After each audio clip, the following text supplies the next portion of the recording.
विद्यार्थ्यांनो, आता आपल्याला एका शब्दाचे भिन्न अर्थ शोधणे. एकाच शब्दाचे वेगळे वेगळे अर्थ होतात. समानार्थी शब्द नाही, वेगळे वेगळे अर्थ निघतात. पण मग आपल्याला त्या वाक्यानुसार त्याचा अर्थ काढायचा आहे. यामध्ये काय शिकायचे आपल्याला की त्यांनी काय सांगितलं, एका शब्दाचे भिन्न अर्थ शोधणे. पण आपल्याला त्या वाक्यामध्ये त्याचा अर्थ काय होतो त्याप्रमाणे त्याचा समानार्थी शब्द शोधायचा. एका शब्दाचे वेगळे वेगळे अर्थ निघतात, परंतु त्या वाक्याला अनुसरून त्याचा समानार्थी शब्द कोणता हा आपल्याला घटक बघायचा आहे. मग कशा प्रकारे प्रश्न असतात ते, मुलांनो जलद चला, मुलांनो जलद चला.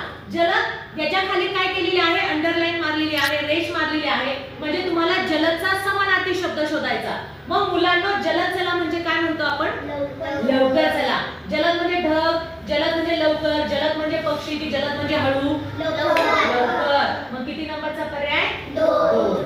आता पुढचं बघा, मनी नाही भाव आणि देवा मला पाव. मनी नाही भाव. आता भाव म्हणजे काय, भाव म्हणजे तुम्ही दुकानात जाता आणि एका वस्तूचा भाव विचारता.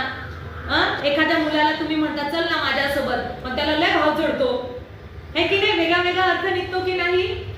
मग आता इथे काय विचारलं, मनी नाही भाव, मनी नाही भाव आणि देवा मला पाव. म्हणजे याचा अर्थ काय होईल की त्याच्या मनी भाव नाहीये. म्हणजे काय आहे, भक्ती नाहीये, दर नाहीये, किंमत नाहीये की गर्व नाहीये. मग मनी नाही भाव म्हणजे काय, भक्ती. भाव म्हणजे काय, भक्ती. त्याच्या मनी भक्तीच नाहीये, तरी तो काय म्हणतो की देवा मला पाव.